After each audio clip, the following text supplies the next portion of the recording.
ये है talks news network और आप देख रहे हैं पॉलिटॉक्स, राजनीति का कच्चा चिट्ठा। शुक्रवार को राजस्थान उच्च न्यायालय के मुख्य न्यायाधीश पंकज कुमार मित्तल व शुभा मेहता की खंडपीठ में चौथी बार राजस्थान विधानसभा के 91 कांग्रेस विधायकों द्वारा 25 सितंबर 2022 को दिए गए इस्तीफा प्रकरण पर दायर जनहित याचिका पर सुनवाई हुई। माननीय उच्च न्यायालय में विधानसभा में उपनेता प्रतिपक्ष राजेंद्र राठौड़ ने स्वयं पैरवी करते हुए आज न्यायालय में एक प्रार्थना पत्र प्रस्तुत किया,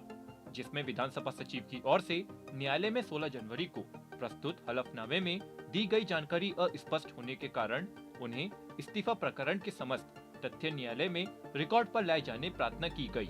बता दें, दिग्गज बीजेपी नेता राजेंद्र राठौड़ द्वारा न्यायालय में प्रस्तुत प्रार्थना पत्र में यह कहा गया कि पहले 91 विधायकों द्वारा इस्तीफा दिए जाने की कही गई थी, मगर अब 81 विधायकों द्वारा इस्तीफा दिया जाना बताया गया है, जिसके चलते सचिव द्वारा प्रस्तुत हलफनामा संदेहास्पद हो जाता है। किन किन विधायकों ने त्याग पत्र कब दिए, त्याग पत्रों पर स्पीकर महोदय ने क्या क्या टिप्पणी की, कब अंकित की और यदि 110 दिन पूर्व 91 माननीय विधायकों के दिए गए त्याग पत्रों के संबंध में कोई माननीय विधानसभा अध्यक्ष के निर्देशन में कोई जांच की गई तो उसका क्या परिणाम रहा, तथा इस्तीफों को निरस्त करते हुए विधानसभा अध्यक्ष महोदय ने जो आदेश पारित किया उसकी प्रति भी न्यायालय के रिकॉर्ड पर लाई जाए। इसके साथ ही प्रार्थना पत्र में यह भी कहा गया है कि जितने समय तक इस्तीफे स्वीकार नहीं हुए उस समय अवधि में विधायकों को वेतन भत्ते व अन्य सुविधाएं प्राप्त करने का कोई अधिकार नहीं था, अतः ये राशि इस्तीफा देने वाले विधायकों को देने से रोक दी जानी चाहिए। इस दौरान अदालत में बहस करते हुए उपनेता प्रतिपक्ष राजेंद्र राठौड़ ने कहा कि सचिव का हलफनामा जितने तथ्य बता रहा है उससे ज्यादा छुपा रहा है। मुख्य न्यायाधीश ने कहा कि हलफनामे में आधे अधूरे तथ्य दिए गए हैं। इस पर माननीय उच्च न्यायालय ने एडवोकेट जनरल ने कहा कि 13 जनवरी 2023 को विधानसभा स्पीकर ने समस्त त्याग पत्र खारिज कर दिए हैं, क्योंकि संबंधित 81 विधायकों द्वारा अलग अलग पत्र लिखकर अपने त्याग पत्र वापस लेने के बारे में स्पीकर को सूचित किया गया था। इस पर मुख्य न्यायाधीश महोदय ने कहा कि पहले यह बताए कि कौन सी दिनांक को त्याग पत्र वापस लिए गए और अगर त्याग पत्र वापस लिए जा चुके थे तो फिर किन किन नियमों के आधार पर खारिज किया गया। इस पर एडवोकेट जनरल ने कहा कि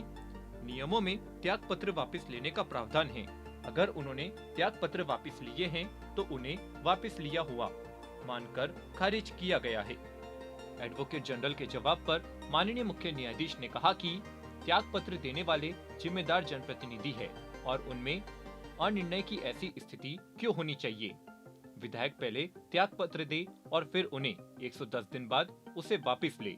अगर विधायकों में ऐसी अनिर्णय की प्रवृत्ति रहेगी तो सदन में वे जनता का पक्ष कैसे रखेंगे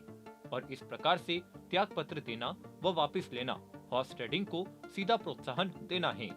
खंडपीठ ने एक अंतरिम आदेश जारी कर विधानसभा के 81 विधायकों के त्याग पत्र देने की मूल पत्रावली एवं त्याग पत्र लेने के संबंध में अपनाई गई प्रक्रिया वे त्याग पत्र वापस लेने हेतु दिए गए प्रार्थना पत्र तथा विधानसभा अध्यक्ष द्वारा त्याग पत्रों को निरस्त किए जाने के लिए अपनाई गई प्रक्रिया एवं इस्तीफे खारिज करने के लिए पारित किए गए आदेश की मूल प्रतिलिपि माननीय उच्च न्यायालय में आगामी पेशी 30 जनवरी 2023 तक प्रस्तुत करने व राठौड़ के प्रार्थना पत्र का जवाब प्रस्तुत करने का निर्देश दिया तथा साथ ही यह भी बताने को कहा कि स्पीकर क्या उसके द्वारा लिए जाने वाले निर्णय को अनिश्चित काल के लिए लंबित रख सकता है तथा वर्तमान केस के संदर्भ में यह समय अवधि कितनी होनी चाहिए। इससे पूर्व एडवोकेट जनरल ने न्यायालय के समक्ष उनके द्वारा स्पीकर की ओर से पैरवी करना विधि सम्मत होने के संबंध में विभिन्न तर्क दिए, लेकिन राजेंद्र राठौड़ ने सुप्रीम कोर्ट की 2 नजरों का हवाला देते हुए कहा कि एडवोकेट जनरल सिर्फ राज्य सरकार की पैरवी कर सकता है, मगर इस केस में आप पैरवी करें, मुझे कोई आपत्ति नहीं है। अगर मैं न्यायालय नहीं आता तो इन इस्तीफों पर कोई कार्रवाई नहीं होती, जैसी मदन दिलावर द्वारा प्रस्तुत दल बदल याचिका पर हाईकोर्ट द्वारा दिए गए आदेशों के बावजूद नहीं हुई है।